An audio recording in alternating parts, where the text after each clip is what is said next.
Ya, Bapak Ibu semua, saya kebetulan Ketua Forum Diskusi Akal Sehat Indonesia, ya, yang sering mensafarikan Bang Rocky keliling Indonesia ke beberapa universitas yang ada di seluruh Indonesia, dan juga ada beberapa kali kita di luar negeri. Saya pernah bawa Bang Rocky ke Jerman, Polandia, Slovakia, Doha, Jepang, mana lagi saya lupa, ya, dan di beberapa universitas di Indonesia. Tujuan kami tidak lain adalah bagaimana Bang Rocky bisa membantu mencerahkan cara berpikir anak-anak muda, generasi muda, masyarakat untuk berpikir kritis, berpikir sehat, dan berpikir yang beretika. Ya, jadi sebenarnya akal sehat itu adalah cara berpikir dengan etika, dengan nurani. Ya, keberanian Bang Rocky adalah berpikir dengan nurani sehingga dia tidak ada takutnya untuk menyampaikan opini-opininya beliau. Saya juga kebetulan pengusaha, ketua Asosiasi Pengusaha Cangkang Sawit Indonesia. Jadi di sela-sela kegiatan bisnis itu saya selalu berusaha untuk mencari waktu di kampus mana lagi nih kita bisa bantu untuk menyebarkan akal sehat di Indonesia. Ya. Jadi saya juga sama, tidak perlu berlama-lama. Yang jelas saya terima kasih dengan Dr. Gigi Aris sudah memberi kesempatan di tempat ini untuk menyampaikan akal sehat, tidak perlu di tempat mewah, tidak perlu juga di mana di kampus. Di tempat ini pun kita bisa melakukan itu. Ya, itu bedanya akal sehat dengan akal bulus. Kalau akal bulus bisa dilakukan. Ya, baik. Saya rasa Anda lebih senang segera mendengarkan apa yang ingin disampaikan Bang Rocky pagi ini. Setelah semalam kita melakukan pembagian akal sehat di IKIPGRI. Silakan Prof. Oke, terima kasih teman-teman dan Dr. Arif yang mengambil risiko mengundang seseorang yang dianggap sebagai musuh negara. Tapi saya ada di Bojonegoro untuk membuktikan bahwa selain negara yang ada di Jakarta, ada negoro yang diasuh oleh kesederhanaan tapi dengan kejujuran. Oke, ini ada bunyi burung itu berisik, tetapi saya tidak terganggu karena dia natural suara burung itu. Ada burung-burung yang tadi malam dikandangin di kabinet, bunyinya sama itu, tidak natural. Karena dipaksa untuk hanya mengucapkan satu bunyi. Padahal ada bunyi lain yang ditunggu-tunggu publik. Bunyinya wu wu va va. Wu va va artinya pura-pura paham. Kita tidak ingin pura-pura paham. Kita ingin paham apa yang sedang berlangsung di negeri ini sebetulnya. Kalau kita mulai dengan isu bahwa ada kabinet baru, oke, silahkan. Harus ada pembuktian kapan kabinet itu bisa bekerja dan menghasilkan kecerdasan di seluruh negeri. Dan menghasilkan kemakmuran di seluruh negeri. Dan menghasilkan kemanusiaan yang adil dan beradab di seluruh negeri. Kan itu intinya. Kenapa kita bernegara? Karena kita ingin memastikan bahwa negara ini adalah milik dari semua warga negara, bukan hanya milik dari anggota kabinet, bukan hanya milik dari anggota kerajaan. Jadi ini sebetulnya dasarnya kenapa saya dan Pak Diki itu berupaya untuk mengkampanyekan akal pikiran sebagai fondasi politik. Kita ingin supaya politik itu dikembalikan di dalam wilayah pikiran. Karena itu saya selalu senang kalau ada mahasiswa, ada dosen, ada guru, ada LSM, supaya kita bisa menghadirkan percakapan yang sifatnya argumentatif. Kita ingin produksi argumen, bukan sentimen. Jadi negeri ini didirikan oleh founding parents kita, oleh bapak ibu pendiri bangsa ini, dengan kepastian bahwa kita mesti saling berbantah-bantahan dengan pikiran. Kan itu yang menghidupkan peradaban, menghidupkan ilmu pengetahuan. Ilmu pengetahuan tumbuh karena ada dalil yang dibantah oleh dalil yang lain tuh. Fisika tumbuh karena pikiran Newton itu dibantah oleh Einstein. Fisika teoritis tetap berkembang karena pikiran Einstein akhirnya dipersoalkan oleh Stephen Hawking. Demikian seterusnya. Kita lihat bahwa kemampuan kita untuk mengolah negeri, ini negeri yang sangat kaya. Anda bayangin semua mineral terbaik ada di garis khatulistiwa, dan karena putaran bumi itu maka semua mineral terbaik itu menyatu ke arah garis khatulistiwa dan kita ada di situ. Jadi kenapa negeri ini disebut miskin? Karena tata kelola dari potensi alam kita tidak dipikirkan untuk menghasilkan kesejahteraan. Bojonegoro contoh yang paling konkret dengan kekayaan berapa 7 triliun, ternyata stuntingnya masih tinggi sekali. Kan itu menunjukkan bahwa ada manajemen politik yang gagal menghidupi keinginan rakyat. Nah Anda mau pilkada, Anda mesti tuntut pada mereka yang bertanding di pilkada. Bagaimana supaya bisa diperlihatkan dalam 5 tahun ke depan stuntingnya di bawah tuntutan internasional. Ya mungkin 10% itu. Kalau sekarang kesepakatan SDG kita adalah 15% stunting, tapi ternyata masih 21%. 21% artinya dari 5 kelahiran 1 bayi pasti kekurangan gizi, dan itu artinya IQ dia tidak akan tumbuh, otaknya akan mengecil, kemampuan komputasi dia untuk menghidupkan harapan, untuk bertengkar dengan bayi-bayi yang sama di 2045 yang datang dari Filipina, Malaysia, di Asia ini, Singapura, Taiwan itu. Kan yang disebut bonus demografi artinya persaingan bayi-bayi kita hari ini di 2045 dan bayi-bayi di Asia di tahun yang sama. Itu namanya bonus demografi itu. Bukan seperti yang diterangkan pemerintah, bonus demografi artinya pendapatan kalian hari ini nanti akan 10 kali lipat di 2045. Ya boleh aja. Tetapi bagaimana kalau pendapatan negara tetangga kita 30 kali lipat? Tetap kita miskin kan? Kan bonus demografi harus dibaca dalam perbandingan itu. Misalnya per hari ini pendapatan per kapita kita setiap orang Indonesia itu 4.500 US dollar per tahun. Malaysia sekarang 3.500 US dollar. Sorry, 13.500 US dollar. Sudah 3 kali lipat dari kita. 2045 kita akan dapat bonus demografi karena penduduk yang produktif kita sebut aja 5 kali lipat. Maka mungkin 2045 kita udah 20 ribu. Oke, udah negara maju. Kita negara maju dibandingkan dengan kita yang sekarang. Tapi Malaysia 2045 dia 10 kali lipat. Maka kita akan kembali jadi negara miskin di dalam perbandingan absolut tadi. Kan begitu cara lihatnya tuh. Jadi investasi hari ini, investasi pendidikan, investasi keadilan sosial, investasi demokrasi terutama, itu yang memungkinkan kita mengatakan kita sedang berkejaran dengan peradaban politik di 2045. Yang tinggal 20 tahun lagi tuh. Jadi teman-teman yang ada di sini, yang usia SD, SMP, atau anak-anak kalian, mereka yang berhak untuk menagih apakah 2045 itu dimulai dari kabinet yang sekarang bisa menimbulkan harapan. Harapan yang bisa dihitung, bukan harapan yang dijanjikan dalam kampanye pilpres atau kampanye pilkada. Harapan yang bisa dihitung. Nah menghitung itu membutuhkan kejujuran, itu dasarnya tuh. Kalau hitungan lembaga survei pasti tidak jujur.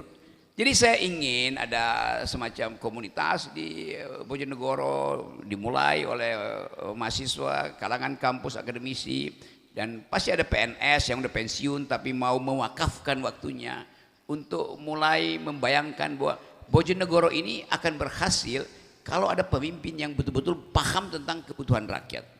Bukan sekedar pemimpin yang di drop dari atas untuk menggaruk sumber daya kita dan dibagi-bagikan pada keluarganya, atau perusahaan datang ke sini lalu CSR-nya tibanya di Solo, tibanya di Jakarta. Kan itu yang kita sebut sebagai perintah konstitusi.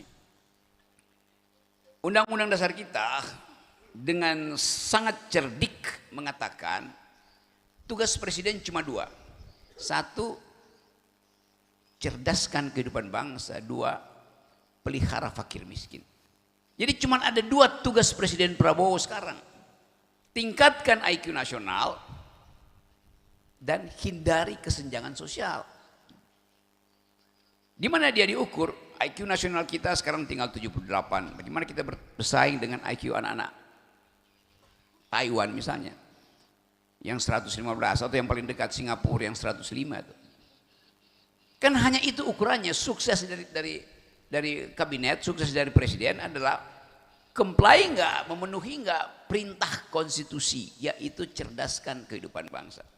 Nah kalau sekarang misalnya kita lihat stunting itu 21%, artinya 1 dari anak yang lahir akan kekurangan kemampuan berpikir. Tambahkan lagi hari ini, beban ekonomi rakyat akan sangat besar karena harus membiayai kabinet yang 100 orang itu. Hitung aja setiap kementerian mungkin butuh pengeluaran 3 triliun untuk rutin tuh. 100 orang kabinet. Jadi kabinet ini akan kita biayai dari pajak kita.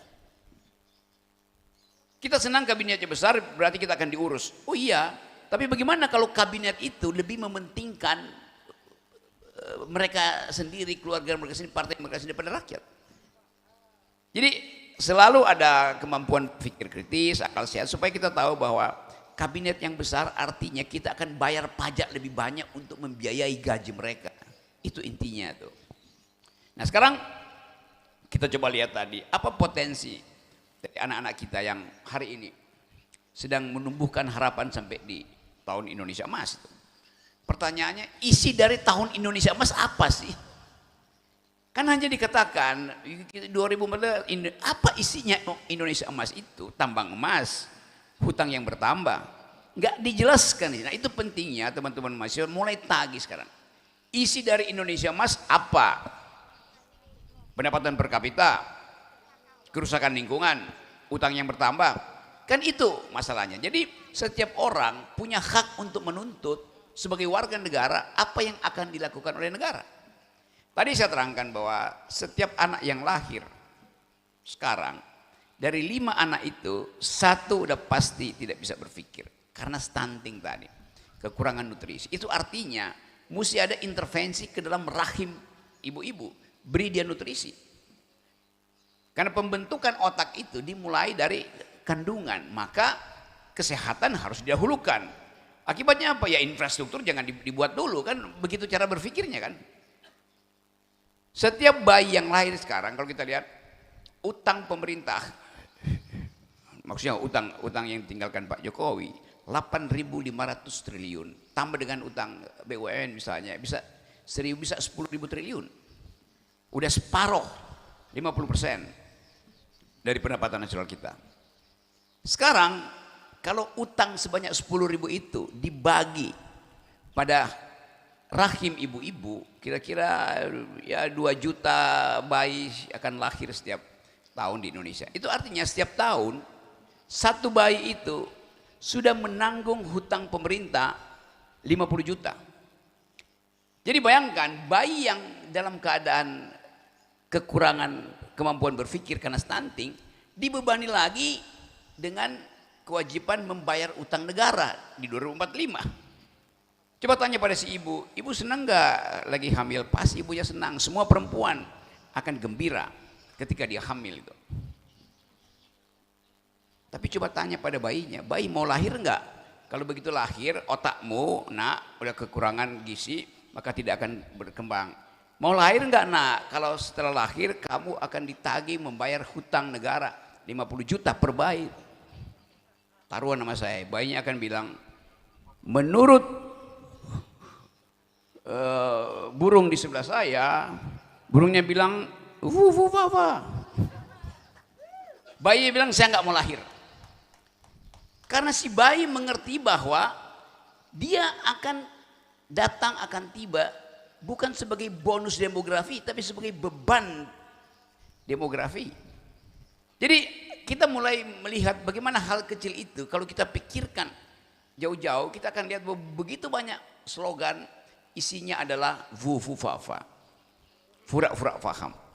Demikian juga teman-teman di sini mau mengevaluasi politik lokal kita dengan prinsip semacam itu. Dalilkan di panggung akademis, bupati, wali kota, calon bupati, calon wali kota, sama-sama paket itu uji pengetahuan mereka tentang hal-hal tadi.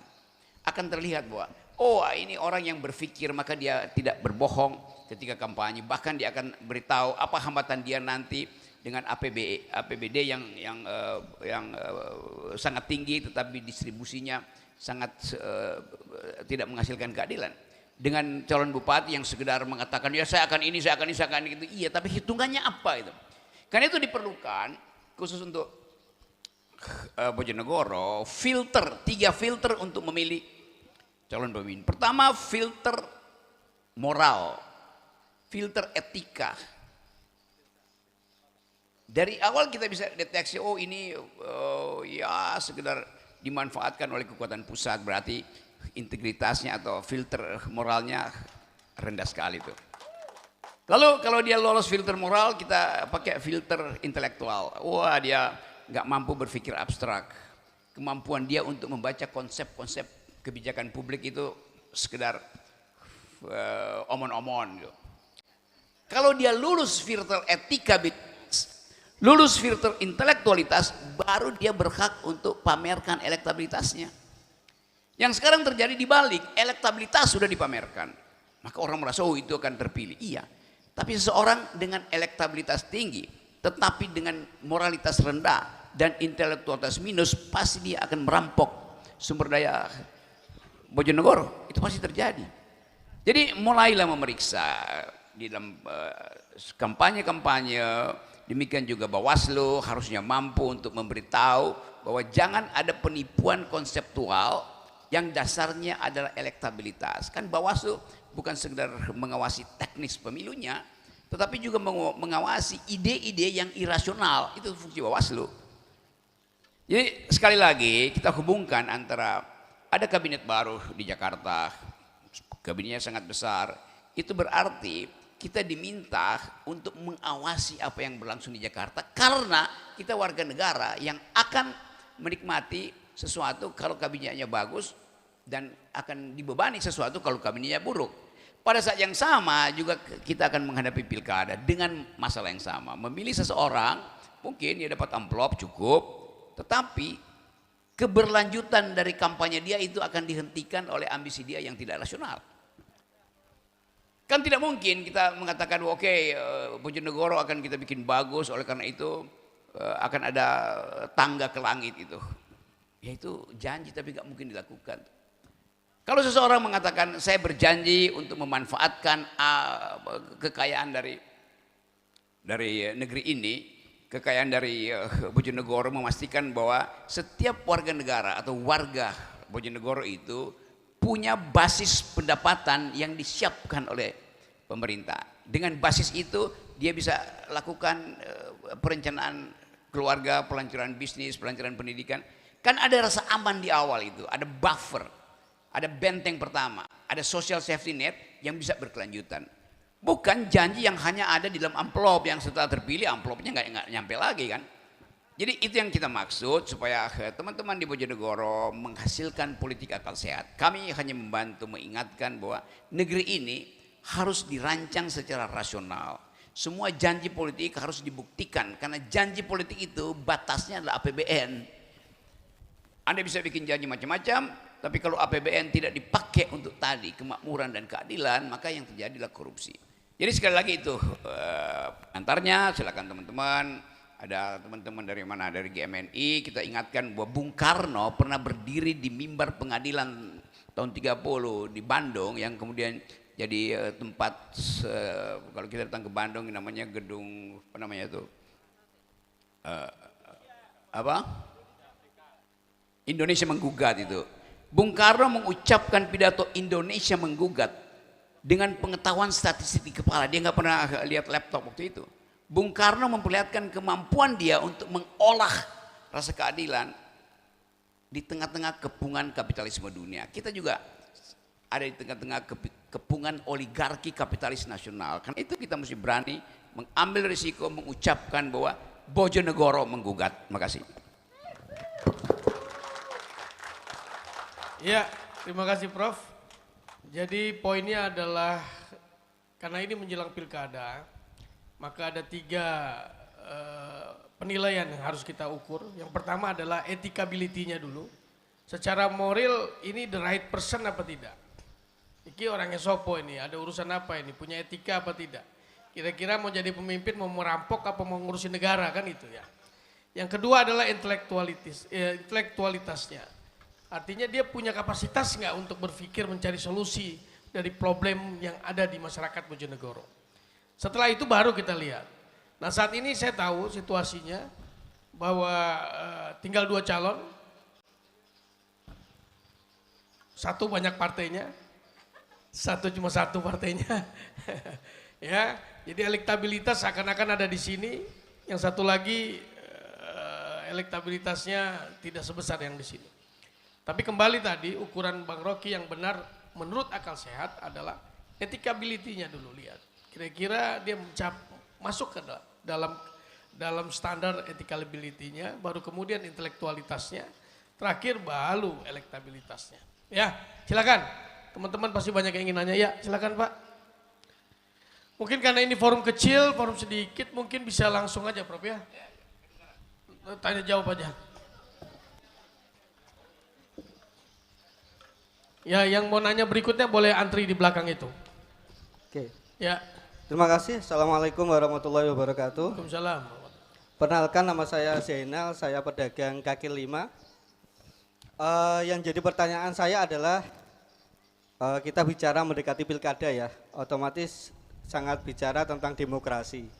Yang saya mau tanyakan, demokrasi itu apakah sebuah alat ataukah tujuan? Artinya begini, kalau memang demokrasi itu adalah sebuah alat untuk mencapai tujuan kita bernegara dan berbangsa, apakah ada alat lain yang lebih baik daripada demokrasi? Karena kita melihat pada akhir-akhir ini ya, terkait dengan pilkada serentak ini, baik di tingkat provinsi maupun di tingkat kabupaten, sepertinya jangankan bicara tentang etikabilitas atau mungkin elektabilitas, itu sudah tidak penting lagi dalam sekarang ini, karena ada koalisi gemuk, koalisi besar yang sangat luar biasa, sehingga sekarang lebih penting adalah konektivitas. Dan yang menjadi kegambangan saya adalah apabila di pemilihan serentak 2024 apabila si gemuk ini menang sampai 90%, kemungkinan di tahun 2029 akan terjadi apa? Monyet dikasih peci, didukung si gemuk, bareng-bareng menang. Jadi sudah tidak perlu manusia lagi yang jadi pemimpin. Iya, karena tidak perlu nih bicara kapasitas, tidak perlu elektabilitas, tidak perlu etikabilitas, apalagi nggak penting gitu loh. Yang penting adalah konektivitas. Si monyet pakai peci, didukung pusat, didukung 14 partai, menang. Walaupun lawannya adalah seorang profesor. Itu kalau bicara tentang demokrasi sebagai alat. Bagaimana kalau demokrasi sebagai tujuan? Apa indikator-indikator? Ya kan? Apa indikator-indikator yang mengatakan bahwasanya demokrasi ini berhasil secara tujuan? Kalaupun memang ada, negara mana yang menunjukkan demokrasi ini tujuan ada sudah benar? Karena saya melihat, mohon maaf, banyak negara-negara penganut demokrasi juga tidak 100% masyarakatnya bersemangat untuk berdemokrasi gitu kan. Karena kenapa Bung Rocky, kalau kita bicara akal sehat, orang itu berpikir akal sehat itu tidak bisa berfungsi pada 2 orang. Yaitu orang yang perutnya lapar sama orang yang perutnya kenyang. Sedangkan kalau Bung Rocky mau ngomong akal sehat sama masyarakat-masyarakat kita seperti sekarang pedagang kaki lima yang perutnya lapar, secara ekonomi sangat berat. Jangankan ngomong berpikir akal sehat, besok mau makan apa aja bingung. Dagangan saya laku atau tidak aja bingung. Nah, yang paling ngeri adalah bagaimana mau berpikir akal sehat kalau perutnya kenyang. Orang-orang yang di sana, yang di pusat di atas, perutnya kenyang-kenyang nih, sama-sama kayak saya nih, perutnya gendut-gendut nih. Bung Diki juga ya, perutnya kekenyangan nih. Karena kekenyangan ya mau berpikir akal sehat bagaimana? Ya, karena proses berpikir, perut tidak boleh lapar, perut tidak boleh kenyang gitu kan. Nah, sedangkan saat ini dengan negara mengalami deflasi, penurunan daya beli dan harga gitu kan, pemerintah selama 3 bulan ini tidak ada sebuah touch atau sebuah sentuhan apapun untuk menggerakkan ekonomi. Bahkan mereka seakan-akan cuek aja. Biarlah masyarakat ini mandiri. biarkan masyarakat ini warganya ini sehat-sehat sendiri, waras-waras sendiri kan begitu. Lah, dengan susunan kabinet yang kemarin, Bung Rocky yakin nggak? Karena saya yakin struktur dari pemerintahan kabinet di bidang ekonomi hampir sama, tidak ada perubahan yang signifikan. Kira-kira 6 bulan atau 3 bulan ini ekonomi bangsa tekan dengan perut yang lapar sehingga akal sehat bisa berjalan lagi. Yakin nggak ada perubahan? Terima kasih Bung Rocky. Ini bukan pedagang kaki lima ini pasti. Ya. Ini bukan pedagang. Mau langsung Prof? Langsung langsung aja. Sebentar Mbak, biar langsung dijawab dulu ya. Oke, soal demokrasi. Kalau semua pedagang kaki lima, otaknya ada 7 seperti beliau, dan masih ada kesempatan untuk calon Bupati Bojonegoro, saya akan pilih dia, Bapak itu. Dia mengerti kaitan makro mikro, dia mengerti psikologi politik, dia mengerti bagaimana menumbuhkan harapan dengan kondisi deflasi, Tuhan. Jadi Anda bayangkan kemampuan kita untuk berpikir tersedia sebetulnya. Bahwa ada orang yang malas berpikir karena udah kenyang, sebaliknya ada orang yang tidak mampu lagi berpikir karena terlalu lapar. Itu yang kita sebut sebagai urusan publik. Kenapa dia tidak mampu berpikir? Ya karena dia kenyang. Kenapa dia kehilangan pikiran? Karena habis disogok. Kan itu fungsi dari kita untuk menerangkan bahwa demokrasi itu adalah pertengkaran pikiran. Demokrasi bukan alat, bukan tujuan, tapi suasana. Suasana untuk memungkinkan pikiran itu dipertengkarkan dalam suhu akademis. Itu dasarnya. Jadi kalau orang bilang demokrasi adalah pemerintahan dari, oleh, dan untuk rakyat, itu biasa aja. Demokrasi adalah pemerintahan akal melalui pemerintahan orang. Itu demokrasi itu. Jadi di mana-mana dalam bentuk apapun, kalau ada pemerintahan akal, maka kita percaya persaingan akal itu akan menghentikan cawe-cawe money politics. Itu yang kita sebut sebagai idealnya. Saya mau capai ideal itu dan percaya bahwa kemampuan kita untuk memakai akal dasarnya dari awal kemerdekaan kita. Semua pemimpin awal kita itu pakai akal, nggak pakai amplop. Jadi kenapa kita pesimis bahwa akal nggak bisa dihidupkan lagi? Regain our past, protect our future dengan cara berpikir itu. Jadi Bapak tadi pedagang kaki lima membatalkan sendiri pesimisme dia tuh. Karena tadinya kita pesimis, tapi ya uraian Bapak sendiri membuktikan bahwa sebagai pedagang kaki lima, kakinya cuma 5 tapi otaknya 7 itu. Jadi otak akan mendahului kaki itu. Itu yang memungkinkan saya bisa percaya dengan Bapak itu. Bagaimana kita percaya bahwa narasi seorang pedagang kaki lima jauh melampaui narasi seorang wakil presiden hari ini. Poin itu yang mesti kita ingat. Jadi tidak perlu peduli dengan kabinet, pakai prinsip bahwa saya mandiri dalam berpikir. Dalam profesi apapun, kemampuan berpikir itu yang akan kita pertanggungjawabkan di akhirat nanti. Tuhan memberi kita otak 100%. Tapi statistik mengatakan seluruh dunia yang kita pakai cuma 14%. Nah kita nggak tahu di negeri ini para petinggi politik makainya berapa persen. Jadi bisa saya pastikan bahwa mereka nggak pakai otak pasti masuk neraka. Ya karena dikasih 100% cuma pakai 14%, malaikat akan tanya kalau begitu 76% dipakai buat apa? Ya dipakai buat korupsi. Ya pasti masuk neraka. Kan gampang melihat itu. Tapi sekali lagi saya ingin bersahabat dengan Bapak Menteri kelima karena dia memperlihatkan bahwa akal akan ketemu akal di dalam diskusi hari ini. Dengkul akan ketemu dengkul. Kalau kita tidak mulai mengedarkan akal sehat. Jadi halangi dengkul ketemu dengkul, pastikan akal ketemu akal. Itu contoh yang bagus dan saya pujikan bahwa ada pikiran berakal dari pojok kecil di pinggir sawah yang penuh dengan kodok. Bayangkan misalnya di belakang kita ada kodok, cebong, tapi pikiran kita tidak jadi cebong. Sementara di istana, guru besar, profesor, doktor, tapi cara berpikirnya lebih lemah dari cebong.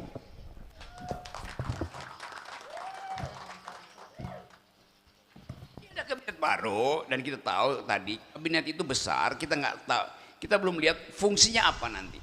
Problem kita di Indonesia cuma 3, satu adalah soal ketersediaan energi, 2 adalah daya dukung pangan kita, 3 adalah soal pertahanan. 3 ini kita lihat kapasitas di dalam kabinet itu siapa aja tuh. Kan semuanya fokus pada 3 ini aja kan. Kan mestinya kalau Pak Prabowo tanya teman-teman di Bojonegoro misalnya, kabinetnya bentuknya apa ya? 3 menteri aja. 1 menteri pangan, 1 menteri pertahanan, 1 menteri energi. Selesai. Cukup 3. Amerika menterinya cuma 14. Efisien itu. Tetapi tadi karena tukar tambah politik dibikin lebar panjang gitu.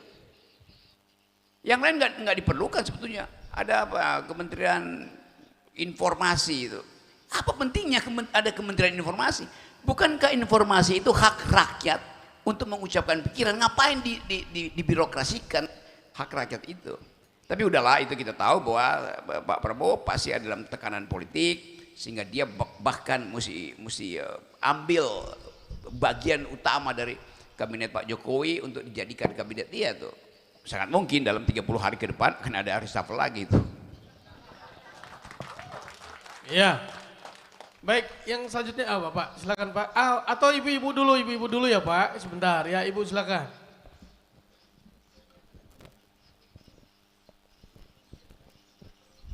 Selamat pagi dan assalamualaikum warahmatullahi wabarakatuh. Perkenalkan, nama saya Widya. Saya masyarakat Bojonegoro, masyarakat biasa, ibu rumah tangga. Saya tegaskan di sini.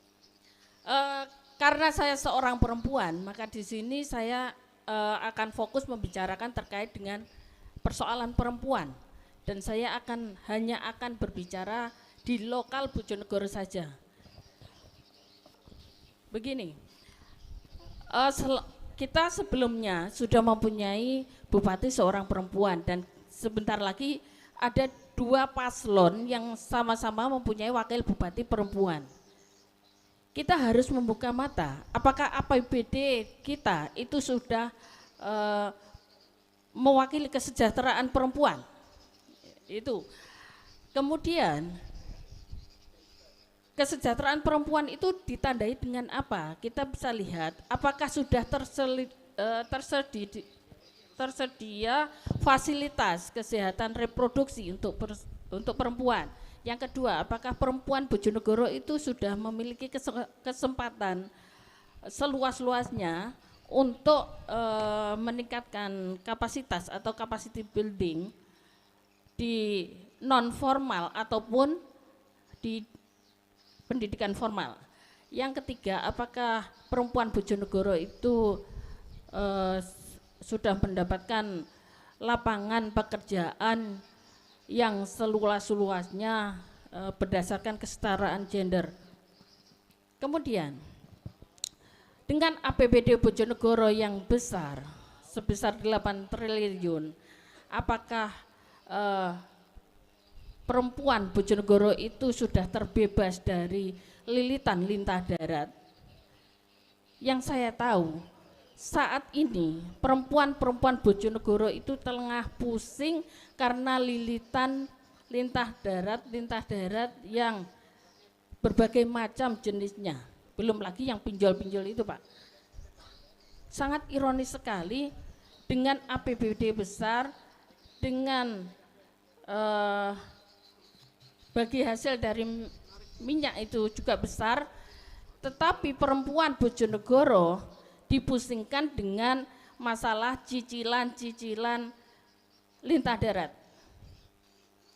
Belum lagi dunia pendidikan yang seakan menjadi ajang bisnis, itu pun semakin menambah perempuan Bojonegoro itu menambah hutang. Sudah begitu. Bagaimana kalau kita perempuan Bojonegoro ini membuka mata, kita menuntut hak akan dari bagi hasil minyak, hak akan APBD Bojonegoro yang besar itu kita menuntut hak kita, bukan sebagai bantuan, tapi kita menuntut hak kita untuk kesejahteraan perempuan-perempuan Bojonegoro. Sekian. Oke, Mbak Widya terima kasih. Oke. Kita cari calon bupati yang berani menghapuskan pinjol untuk ibu-ibu yang ada di Bojonegoro ya. Silakan, Bro. Oke, ini problem yang paling jujur, yang disampaikan tanpa basa-basi itu. Jadi kadangkala dulu dianggap kalau perempuan bicara politik itu nggak usah didengar, karena mereka nggak mampu berpikir tentang public policy itu. Tugas perempuan adalah di dapur, di kasur, di sumur.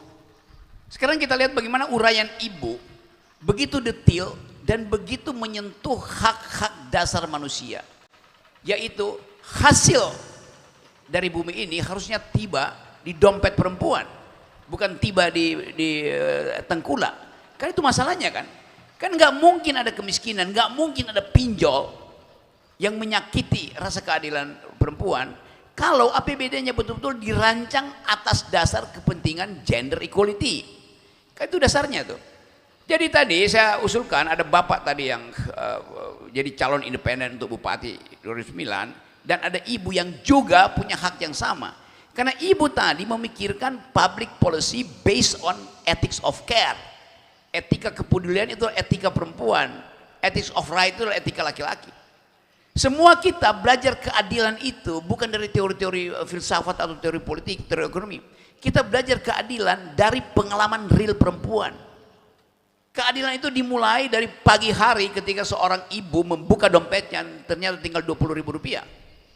Yang ada di situ, dia pergi ke ATM, dia tahu bahwa ATM-nya masih ada kira-kira 200.000 rupiah, tapi itu hak dari suami dia untuk dibuatkan kopi yang masih ada, yang gulanya masih bisa dia beli.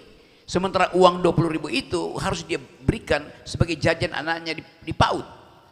Jadi rasa keadilan muncul pertama kali sejak pagi hari ketika perempuan mulai melakukan aktivitas keluarga. Dia mulai pusing, dia mulai cemas.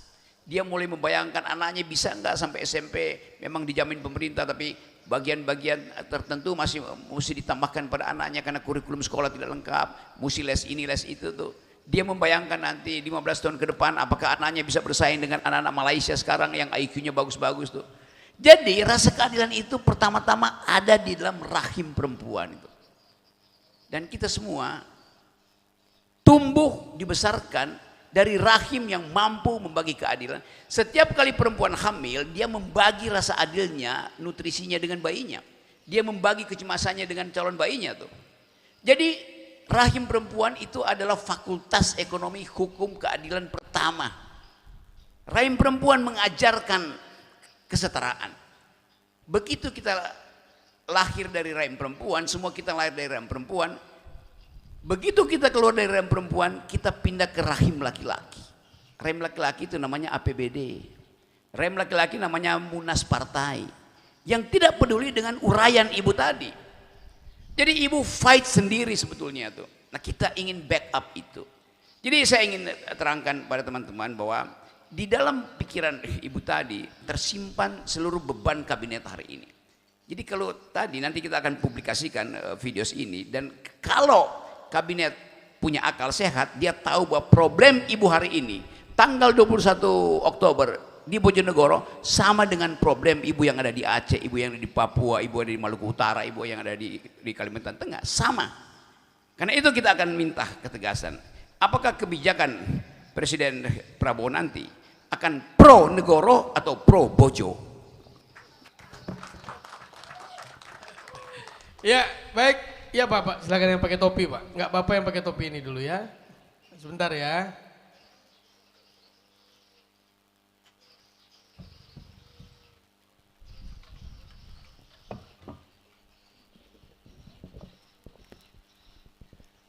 Bismillahirrahmanirrahim. Assalamualaikum warahmatullahi wabarakatuh. Selamat datang Bung Rocky Gerung. Saya sendiri salah satu pengagum berat Rocky Gerung.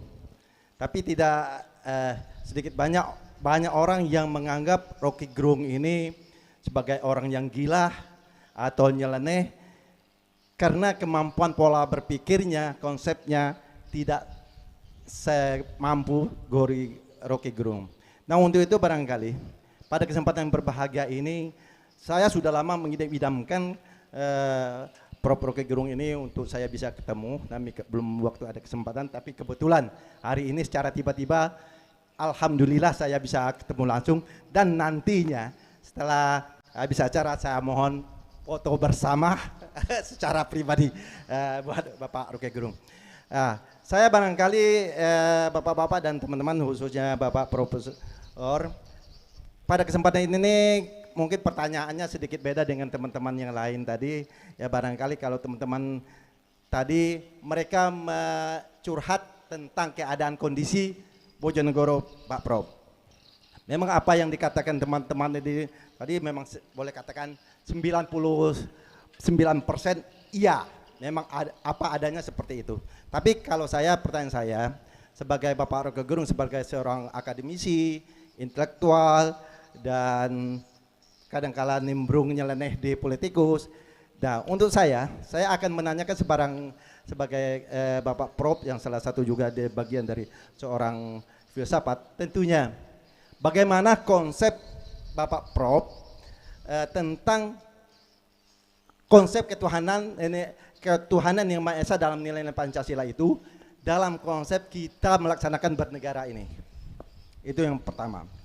Kedua, bagaimana konsep daripada nilai Pancasila yang ada pada keadilan sosial bagi seluruh rakyat Indonesia dalam konsep kita bernegara ini. Bagaimana pandangan Bapak Prof? Barangkali itu saja Bapak Prof. Terima kasih.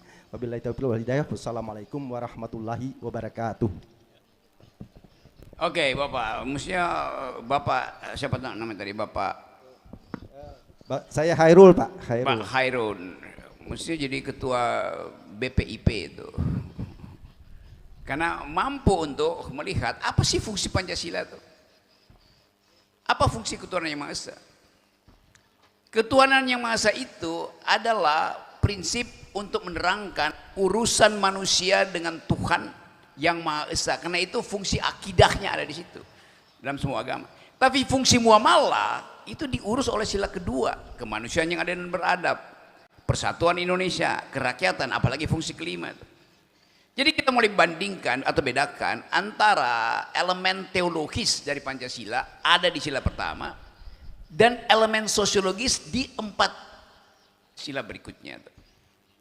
Sekarang kalau kita tanya mana lebih penting, sila pertama apa sila kelima? Iya, sila pertama lebih penting buat mereka yang sudah terpenuhi rasa laparnya. Lebih banyak orang ada di jalan ketika maghrib nyari makanan ketimbang pergi ke masjid, karena ada tuntutan real yaitu rasa laparnya. Tentu kita akan berdoa, tetapi negara tidak boleh diurus hanya dengan doa. Ada APBD yang mampu untuk kita pakai tanpa sepengetahuan Tuhan untuk membela kemanusiaan dan beradab, keadilan sosial. Anda tidak perlu melapor pada Tuhan bahwa APBD sudah diturunkan. Kita langsung rasakan bahwa pemerintah peduli pada kemanusiaan yang adil dan beradab, sila kedua, peduli pada sila kelima, keadilan sosial. Dengan cara itu ketuhanan yang Maha Esa sudah dihubungkan ke atas. Jadi negara itu diurus melalui ayat-ayat muamalah, bukan oleh ayat-ayat akidah. Ayat akidah itu ayat personal. Nah kita mau bedakan itu bagus betul. Jadi diucapkan dengan baik bahwa Pancasila itu adalah ide penuntun peradaban. Dia memberi kita semacam teguran, oh ini ibadahnya kurang, karena itu harus banyak berdoa. Tapi jangan lupa, kita banyak berdoa sementara pejabat itu korup, nggak ada gunanya. Maka kita tagih secara politik sila kedua dan sila kelima itu. Kan kita nggak bisa bilang ya itu dia korupsi karena kurang beribadah, enggak, karena dia rakus, itu masalahnya itu. Nah kerakusan itu harus diubah menjadi delik korupsi. Seorang koruptor itu dia lebih rendah dari binatang itu. Binatang kalau dia kenyang dia berhenti makan. Koruptor udah kenyang pun dia masih merampas makanan orang lain, makanan rakyat. Jadi dia lebih rendah dari binatang. Nah, kemampuan ini yang mesti kita ucapkan secara lantang aja, bahwa kita menghendaki Pancasila itu diaktifkan pada sila kedua dan sila kelima itu. Sila pertama itu adalah urusan batin kita dengan Tuhan yang Maha Kuasa, yang Maha Esa itu. Tapi sila kedua dan sila kelima, keadilan sosial, kemanusiaan yang beradab, itu adalah tugas negara untuk memuliakan rakyatnya. Amar ma'ruf nahi mungkar itu bukan perintah pada rakyat, tapi perintah pada kekuasaan. Yang pertama kali mesti amar ma'ruf nahi mungkar itu adalah kekuasaan, karena mereka yang melayani kita itu. Jadi jangan kita dituntut amar ma'ruf nahi mungkar sementara penguasa itu korupsi tiap hari itu. Jadi sekali lagi betul, jadi ini saya menganggap bahwa IQ di ruangan ini begitu tinggi, kepekaan terhadap keadilan. Dari Bapak pedagang kaki lima, Ibu yang mempersoalkan kedudukan perempuan di dalam pembuatan kebijakan, dan Bapak yang mampu untuk menghidupkan pikiran bahwa Pancasila itu adalah fungsi untuk menghasilkan keadilan. Jadi bayangkan misalnya, di kita di sini udah ada 3 orang yang akalnya sehat dan IQ-nya sangat tinggi.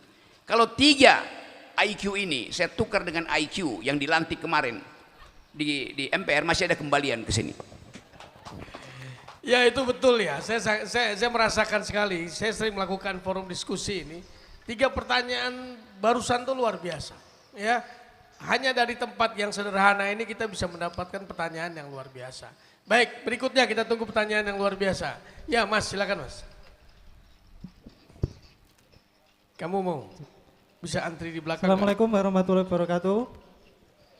Nama saya Hadi, salah satu anak muda yang hobinya main TikTok Pak, daripada baca buku. Pertanyaan saya singkat sebenarnya tentang partai politik. Apakah hari ini di antara partai politik itu ya ada nggak yang benar-benar mihak rakyat kayak gitu? Dan apakah Bung Rocky sendiri kalau ada pemilihan umum itu nyoblos atau golput kayak gitu? Dan yang kedua tentang megahnya sumber daya alam yang hilirisasi, apa namanya itu Pak? Hilirisasi. Ya, hilirisasi itu ya. Itu begitu megah sampai kita lupa bahwa negara kita sedang pendarahan. Percuma kalau kita suplai darah tapi pendarahannya tidak dihentikan. Gimana tanggapan Pak Rocky? Terima kasih. Wassalamualaikum. Ya, pertanyaan lain yang luar biasa. Oke. Dia langsung masuk pada problem, yaitu kekayaan alam kita yang dipoles dengan satu kalimat, sudah terjadi hilirisasi. Oh ya, benar. Tetapi smelter itu punya siapa? Yang memproduksi energi bersih, hilirisasi. Oh ya, itu dibuat supaya kita dapat tidak sekedar bahan mentah, tapi kita dapat value added value itu tuh, nilai lebihnya. Oh boleh. Pertanyaannya adalah nilai lebih itu jatuh ke tangan siapa, di dalam kondisi apa, dan dengan pertanggungjawaban apa. Kalau yang kuasai Kementerian Hilirisasi itu adalah mereka yang sebetulnya ingin menguasai sumber daya energi. Kalau yang menguasai prinsip distribusi energi itu adalah mereka yang sebetulnya disuruh oleh oligarki, maka jumlah kekayaan itu tidak datang ke kita. Itu yang menerangkan bahwa disparitas kita itu tinggi sekali itu. Jadi bayangkan misalnya kalau setelah 5 tahun ternyata ya APBN kita itu tidak bertumbuh secara berkeadilan. Dia bertumbuh tapi tidak berkeadilan. Bayangkan misalnya kalau prinsip Pak Prabowo untuk menaikkan angka pertumbuhan ke 8% didasarkan pada prinsip penguasaan energi hilirisasi ini, maka yang akan tumbuh adalah energi-energi itu. Dan siapa mereka? Itu pertanyaan politiknya. Mereka ini siapa? Penguasa sumber-sumber energi ini. Bersih di hilir, tapi kotor secara politik di hulu. Karena tidak ada kompetisi waktu memperoleh izin ekstraktivitas ini kan. Nah di situ pentingnya evaluasi total. Bukan sekedar angka-angka, tapi juga kualitas politik yang melahirkan prinsip-prinsip keadilan tadi itu. Pak Prabowo betul kemarin pidato bahwa jangan percaya, jangan terpukau dengan angka. Periksa proses angka-angka itu dihasilkan. Itu dasarnya. Kalau saya kasih contoh, sering saya kasih contoh misalnya, angka soal yang disebut Gini ratio untuk menerangkan bahwa tidak ada kesenjangan. Kalau ada berita bahwa Gini ratio kita itu masih dalam kondisi yang bisa dikendalikan, jadi disparitas kurang, dengan menyebutkan angka 31%, 30%. Coba saya bikin simulasi ya. Di ruangan ini ada petugas statistik datang untuk mengetahui kesenjangan sosial di forum ini. Oke. Dia datang ke saya, dia tanya pada saya, Pak Rocky, pengeluaranmu berapa Pak Rocky? Kenapa Pak? Saya dari Biro Pusat Statistik mau tahu pengeluaran Pak Rocky untuk menghitung kesenjangan di Bojonegoro. Saya bilang, oke, saya baru pindah KTP Bojonegoro, maka pengeluaran saya Rp10.000. Dicatat sama si petugasnya tuh, Rp10.000, oke. Dia catat Rp10.000. Si petugas baru turun dari hotel Aston, lift, terus dia bilang saya bertemu dengan pengusaha ekstraktif industri. Petugas BPJS tanya hal yang sama. Si pengusaha besar ini katakan, ya pengeluaran saya Rp10.000, dicatat Rp10.000 tuh. Oke. Di ujung kampung sana, petugas yang sama bertemu dengan mahasiswa dari PGRI. Ditanya, Mbak, pengeluarannya berapa rupiah? Rp10.000. Petugas statistik itu menanyakan expenditure saya, pengeluaran saya. Saya jujur bilang Rp10.000. Oligarki yang di hotel mewah tadi bilang dia jujur mengatakan itu. Mahasiswi tadi bilang dia jujur. Maka keluarlah statistik mengatakan di Bojonegoro Gini rasionya 0, artinya tidak ada kesenjangan. Benar tidak? Benar, karena memang begitu. Sekarang kalau ditanya, ada orang bilang, masa Pak Rocky cuma Rp10.000? Memang, saya cuma keluarin Rp10.000 karena saya cuma makan pisang 3 kali sehari itu. Pisang Ambon itu ada karbohidrat, ada mineral, ada protein. Cukup buat saya makan pisang. Jadi Rp10.000 saya habiskan untuk makan pisang, selesai. Pengusaha tadi mengatakan, iya Rp10.000, karena dokternya bilang minum vitamin aja, Anda banyak penyakit. Jangan makan yang berlebihan tuh. Dia cuma keluarin Rp10.000 juga. Mahasiswi tadi juga benar, dia cuma keluarin Rp10.000 karena dia makan pagi banyak Rp5.000.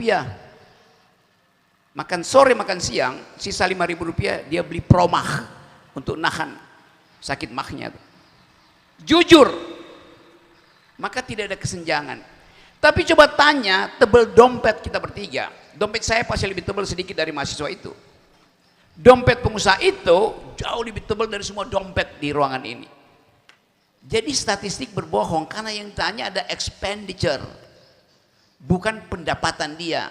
Yang susah untuk dicari sumbernya oleh negara. Sampai sekarang kita nggak tahu berapa banyak kekayaan dari 1% orang dibandingkan dengan 99% orang rakyat. Datanya ada di Forbes, ada di laporan, tapi itu data yang ada di dalam IPO yang beredar di publik. Di Indonesia data justru disembunyikan. Jadi itu dasarnya kenapa kita ingin membahas masalah-masalah ini dengan keteguhan berpikir tadi.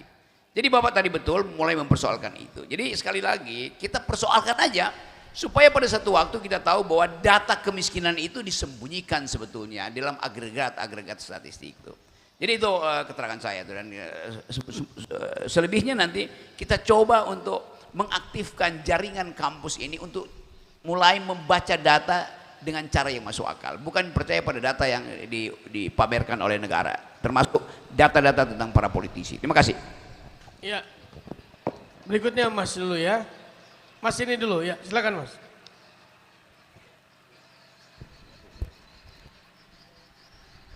Assalamualaikum warahmatullahi wabarakatuh. Selamat siang Bung Rocky Gerung, Presiden Akal Sehat. Saya ingin bertanya tentang nasionalisme sebenarnya. Perlu nggak sih nasionalisme itu?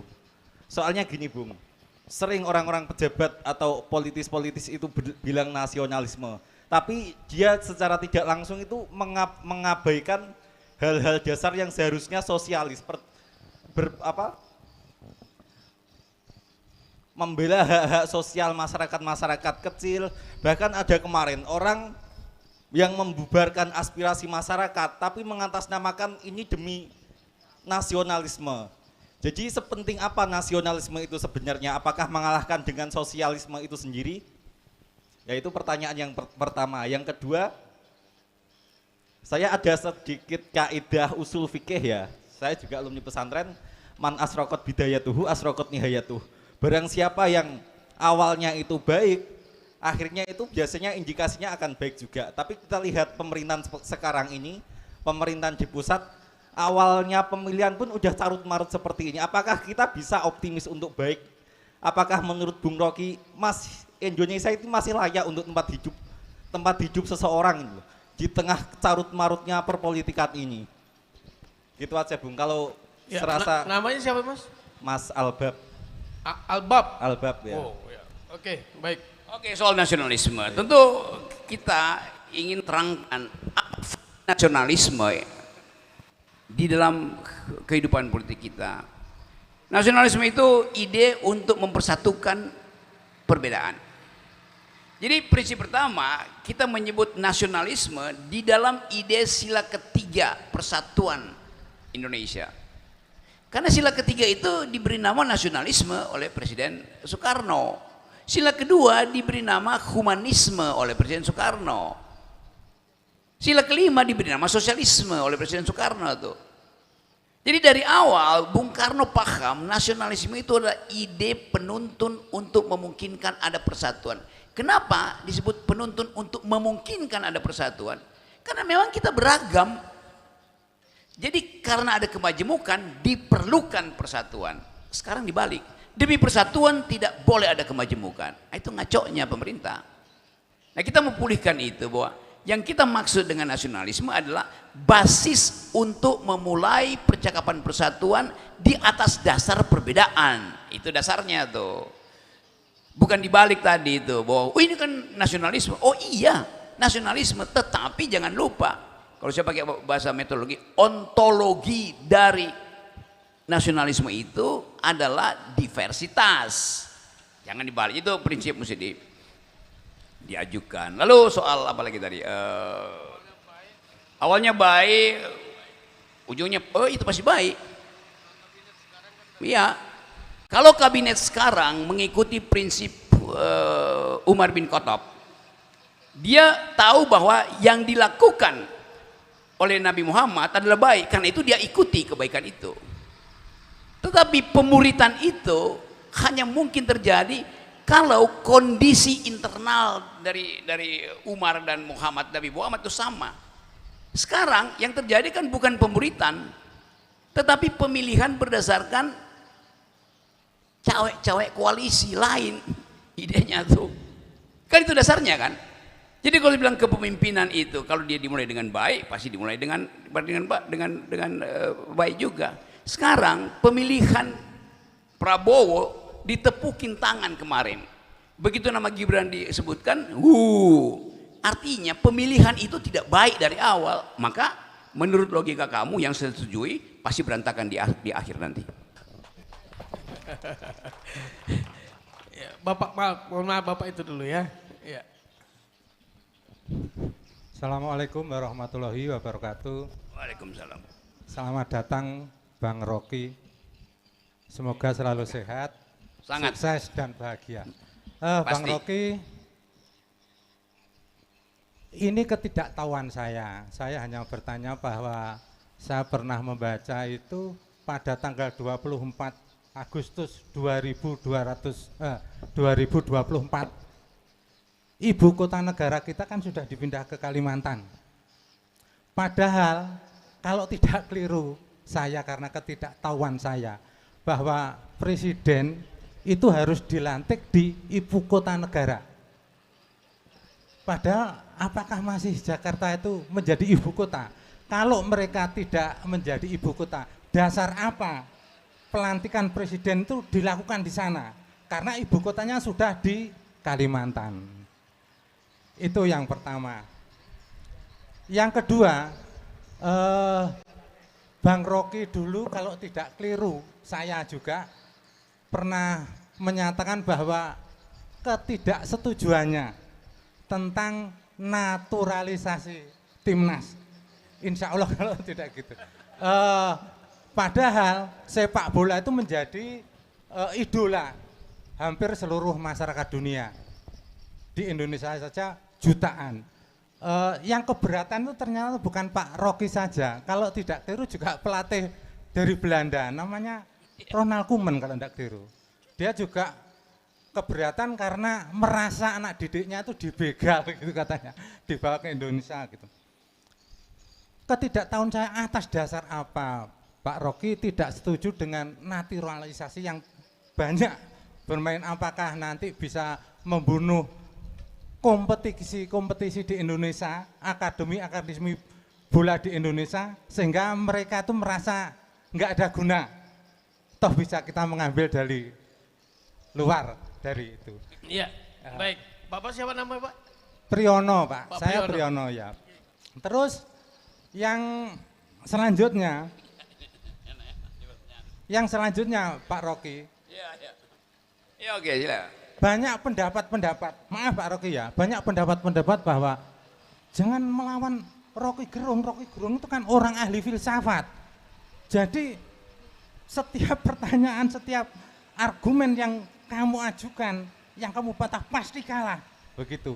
Nah, tapi saya melihat Pak Rocky itu kalau tidak keliru pertama kali itu saat Pak Rocky menyampaikan bahwa pemerintah mempunyai potensi terbaik untuk membuat hoax gitu saat itu, sehingga saya terhenyak. Saat itu seluruh narasumber di situ bengong mendengarkan apa yang disampaikan Pak Rocky. Seperti itu yang membuat saya jadi tertarik. Baik, kepada Mas Priyono. Sekian, terima kasih Ya. Pak Rocky. Pertama soal IKN, kedua soal naturalisasi, yang ketiga soal pemerintah adalah pelaku hoax terbesar pertama di Indonesia. Terbaik, oke. Ya sampai sekarang tetap baik pemerintah lakukan hoax. Karena memang pemerintah harus mendalilkan sesuatu dan membela dalilnya itu. Nah dalam pembelaan itu dia pasti sewa lembaga survei, sewa followers, sewa hoaxer segala macam. Jadi dengan mudah saya melihat soal itu dan saya jujur katakan itu. Saya bisa mengedit bahasa tubuh saya, tidak ingin mengedit bahasa pikiran saya tuh. Itu saya ucapkan dengan logika yang lurus saja kan. Karena hanya mereka yang punya peralatan berbohong yang mampu berbohong secara sempurna. Nah, pemerintah punya semua itu, dia punya intelijen, dia bisa mengendalikan media massa, dia punya Kementerian Informasi yang bisa membatalkan WA mama, dia bisa menyadap HP saya. Karena itu saya ucapkan dari awal dan tidak berubah tuh. Itu tidak ada urusan dengan filosofi, itu urusan dengan kepekaan untuk melihat keadaan. Dan tadi juga ada 3 filsuf yang bicara sebelum saya tadi, bapak, ibu, 2 bapak sekarang kan. Jadi semua orang yang mampu melihat ketajaman atau menemukan ketajaman di dalam kebuntuan pikiran itu adalah filosofi. Filsuf itu ada orang yang berpikir radikal, bukan filsufnya yang penting tapi cara berpikirnya. Siapapun yang berpikir radikal, berpikir sampai akarnya, dia adalah filosofi. Itu dasarnya tuh. Lalu soal naturalisasi. Kalau saya nggak bilang saya anti naturalisasi, tapi saya bilang kecemasan publik soal naturalisasi ini itu adalah mengakar sekali. Karena kalau saya pergi ke daerah, orang tanya hal yang sama. Kami akhirnya cuma jadi penonton. Saya bilang kan kalian untuk sementara, bagaimana sementara kalau keinginan kami untuk pergi ke Jakarta itu dianggap sebagai ya udah kalian nonton aja keahlian dari kaki-kaki dari Eropa, dari Argentina. Karena itu saya teruskan sebetulnya begini ya, kalau naturalisasi mau sempurna, negara atau PSSI kumpulin uang untuk beli Messi, selesai problem. Kan jangan tanggung kan, itu dasarnya tuh. Tapi sekali lagi kita tahu bahwa olahraga itu di dalamnya ada sportivitas. Saya tentu senang kalau timnas itu menang, tapi saya tahu kok nggak ada yang nggak enak gitu. Kenapa bukan pembuat golnya datang dari pinggir kali Bengawan Solo, dari Bojonegoro tuh.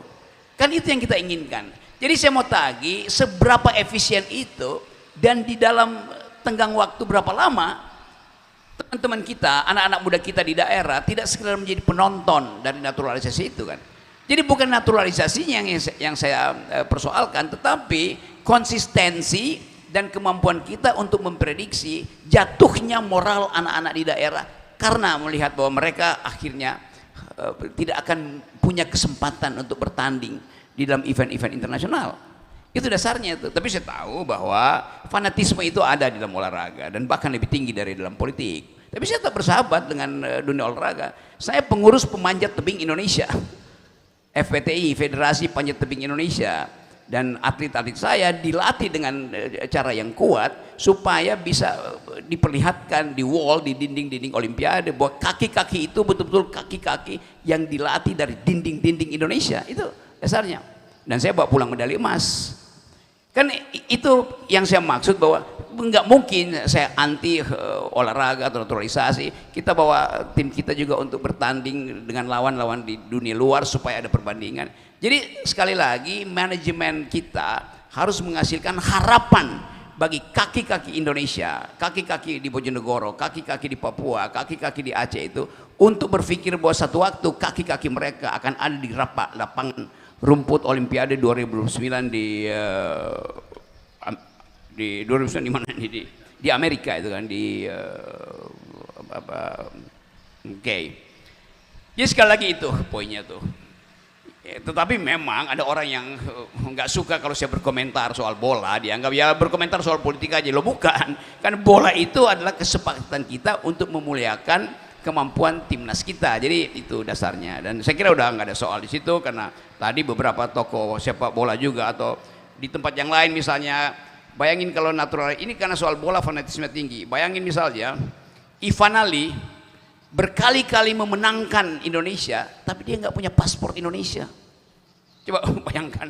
Padahal dia lahir dan hidup di Indonesia. Ini Ivan Ali di bidang bulu tangkis juga banyak di tempat yang lain. Tapi oke, itu saya pindah pada isu yang IKN. Apa masalah IKN tadi yang ditanyakannya? Iya. Akhirnya Presiden Jokowi kan, saya diperkarakan justru ketika saya sebut bahwa Presiden Jokowi itu berbohong soal IKN. Kan pada waktu itu beliau katakan udah 1.300 investor masuk ke Indonesia, karena Bahlil bilang begitu. Saya bilang bohong, nggak ada satupun investor yang masuk ke IKN.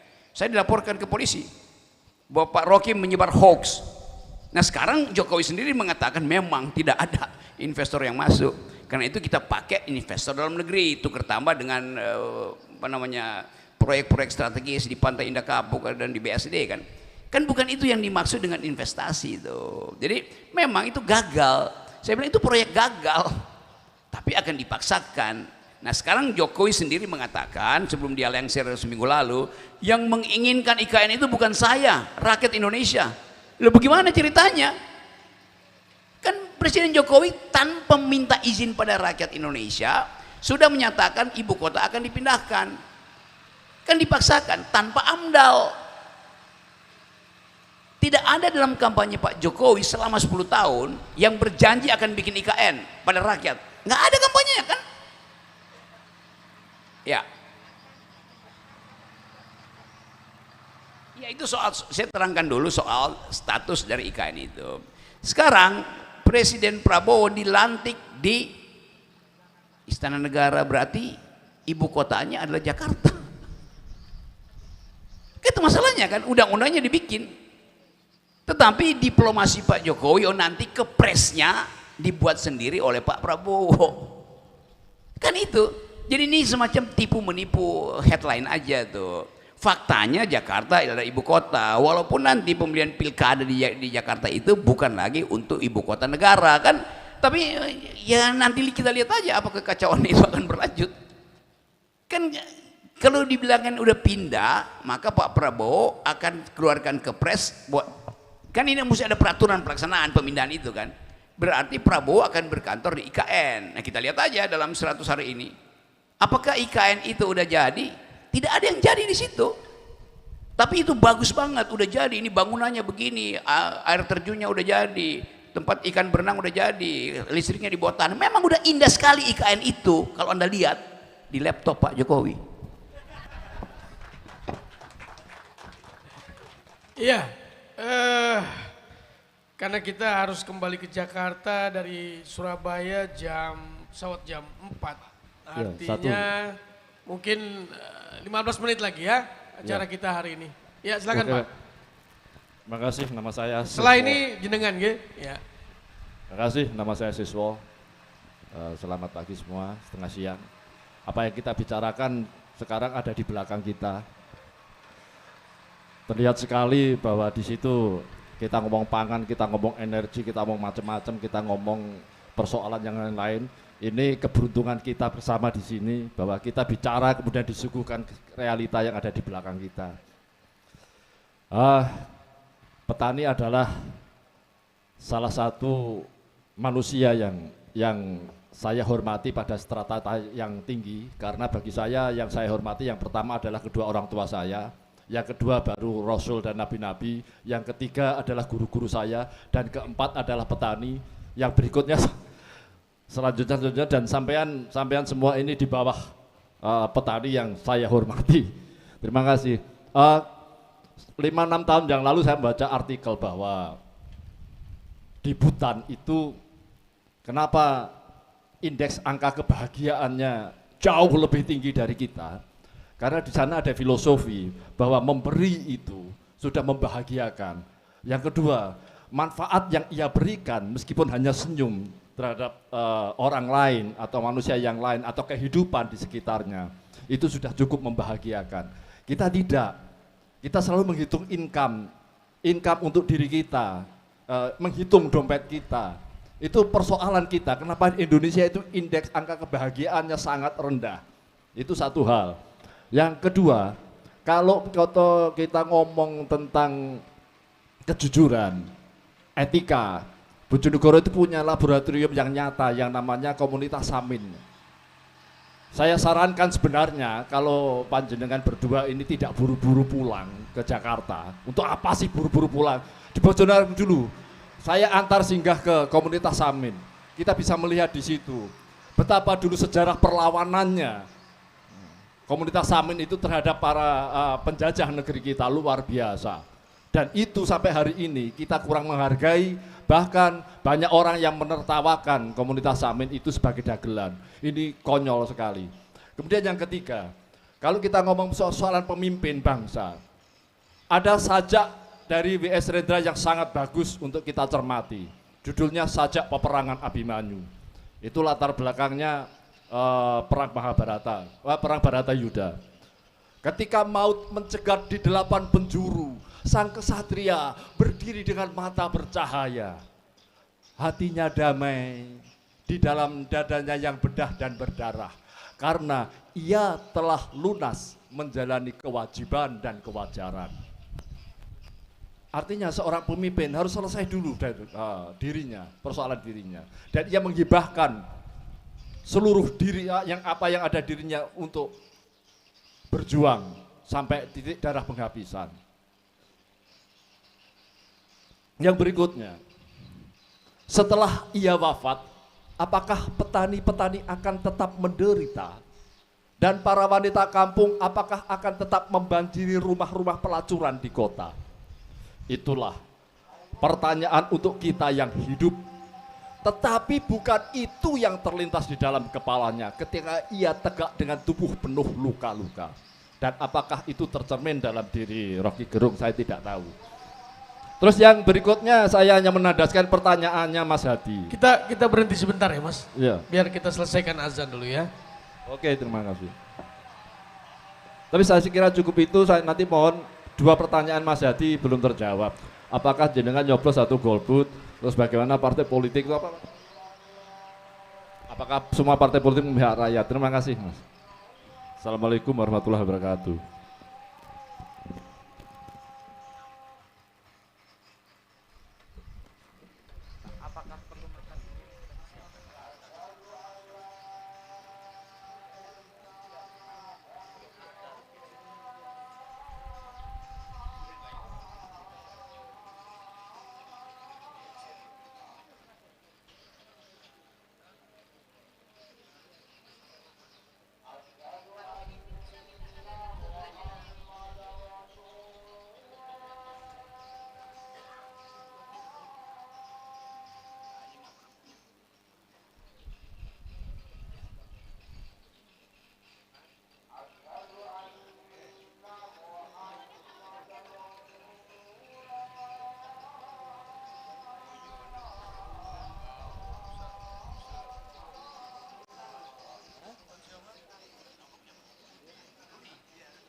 Ya, Prof, bisa ditangkap dari statement beliau dan pertanyaan beliau. Oke, ini sekaligus saya simpulkan pembicaraan kita ya. Terima kasih tadi ya. Saya mencoblos, jangan anggap saya golput. Tapi saya mencoblos. Saya mencoblos semua surat suara. Yes? Ya, jelas itu ya. Soal tadi kebahagiaan. Saya mungkin udah 5, 6, 7 kali naik ke Himalaya itu dan bertemu dengan mereka yang mencari kebahagiaan justru di lembah-lembah sunyi itu. Termasuk yang paling bahagia memang adalah negara kecil itu, Bhutan itu. Tapi Anda bayangkan, Raja Bhutan itu dia lulusan dari Harvard University. Tapi dia tetap memakai local genius dia, kultur dia itu. Nah di kita begitu banyak yang lulusan universitas tapi tidak paham local culture kita, local genius kita. Itu masalah. Karena diminta untuk menghasilkan prestasi yang bisa diukur secara ekonomi. Dan itu bukan kebahagiaan. Itu indeks kemakmuran, bukan indeks kebahagiaan. Kalau Anda ada di Bhutan, nggak ada pintunya dibuka semua tuh, silahkan. Karena percaya bahwa tidak akan ada orang yang mencuri. Jadi bersih batinnya. Jadi kebahagiaan datang dari batin yang bersih. Itu juga yang terjadi pada masyarakat Samin. Kira-kira 3-4 bulan lalu saya datang ke situ, ke komunitas Samin. Saya kasih kuliah di situ tentang culture di Padepokan Mbah Samin itu bersama dengan Pak Susilo, adiknya Pak Pramudia Anantatur. Jadi saya sudah datang ke situ tuh. Dan saya bicara, saya bertemu dengan yang masung kakinya di waktu protes Kendeng itu dari masyarakat Samin, Ibu Retno apa siapa namanya? Ya, tadi siapa yang minta saya terangin? Saya udah datang ke situ dan menikmati persahabatan dengan masyarakat Samin. Ada kejujuran di situ yang menganggap bahwa hutan, air itu berbisik pada mereka tuh. Tidak memerlukan drone untuk mengetahui gerak pohon di situ. Bagi mereka pohon itu juga adalah sungai. Karena air mengalir dari akar pergi ke daun itu namanya sungai itu. Ini yang kita sebut sebagai local genius. Atau sebutnya local wisdom. Jadi kita punya kekayaan selain teknokrasi justru ada soal-soal yang kita sebut value tadi. Nah kalau kita eksploitasi itu nanti dianggap, oh kalian itu nggak mampu berpikir rasional. Rasionalitas masyarakat Samin tumbuh bersamaan dengan problem kebudayaan yang mereka hadapi setiap hari, yaitu perlindungan yang tidak diberikan oleh negara. Begitu monetisasi terjadi, maka market ekonomi akan menjadi market society di Samin. Padahal Samin bertumbuh bukan dengan market ekonomi. Jadi saya kira teman-teman, saya senang di sini karena kita lengkapi semua pembicaraan yang tidak ada agendanya di Istana Negara, kita bicarakan di sini. Ini adalah agenda kultural, agenda akademis, sebagai alat tanding untuk agenda teknokrasi, agenda partai politik. Jadi sekali lagi, filsafat itu hanya menuntun kita untuk berpikir radikal dan tidak perlu sekolah resmi filosofi. Tetapi kalau kita mampu untuk mengatakan saya ingin menggeleng terhadap semua perintah dan hoax dari istana, maka timbul kegiatan yang kita sebut kegiatan dialektika, kegiatan pedagogis untuk menghadapi kaum demagogis yang ada di kekuasaan. Jadi betul kita akhirnya saya dapat satu suasana untuk menghidupkan kepercayaan bahwa pikiran kita diasuh oleh alam dan alam memberi kita sinyal kapan harus menghentikan kekuasaan, kapan harus memuliakan seseorang, kapan harus mengucapkan kejujuran. Itu yang kita sebut sebagai wisdom. Kebatinan kita itu datang dari pengalaman otentik kita dengan mengolah tanah. Dari petani itu mampu untuk menerangkan kehidupan masa depan itu hanya dengan melihat cahaya matahari yang menghidupkan akar-akar atau benih ikan yang dia tanam di situ kan. Nah sekali lagi teman-teman di Bojonegoro, saya sangat bahagia ada di sini. Dan persahabatan ini akan melebihi dari ini coba Ibu moderator baca itu agak keras pakai mic apa yang tertulis di pojok sana saya kurang bisa baca. Apa? Sini Bu. Yang hijau itu.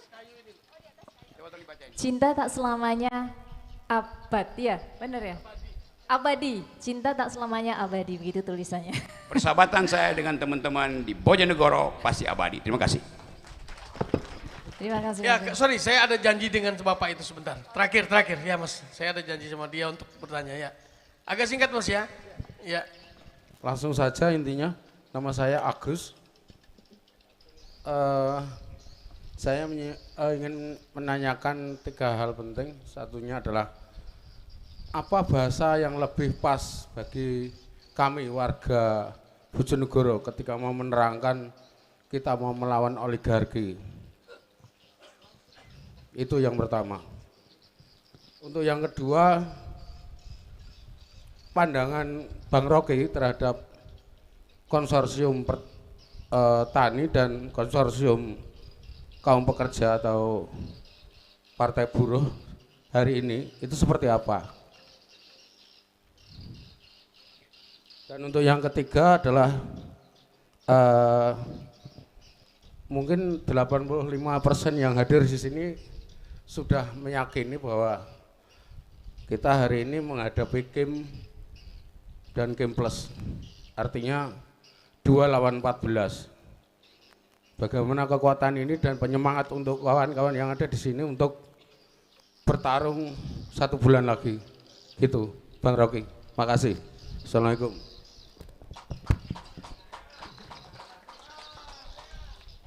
Oke, kita lihat fungsi dari petani dan buruh di dalam peradaban demokrasi itu.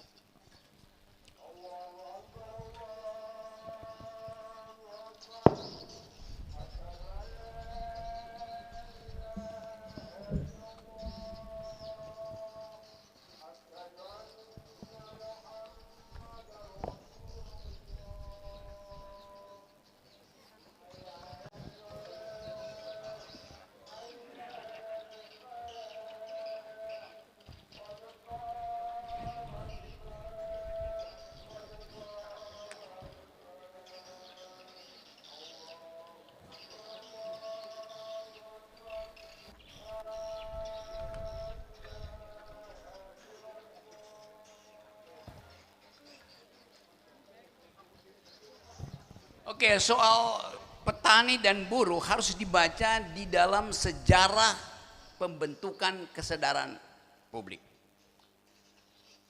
Berapa 2-3 bulan lalu saya ada di Museum Amsterdam. Di situ ada buku yang diawetkan oleh pemerintah Belanda untuk mengingat seseorang warga negara Belanda justru membela petani Indonesia di Banten. Namanya Multatuli, bukunya judulnya Max Havelaar. Satu keinginan dari si Multatuli itu nama samaran dia karena dia orang Belanda pakai nama Indonesia.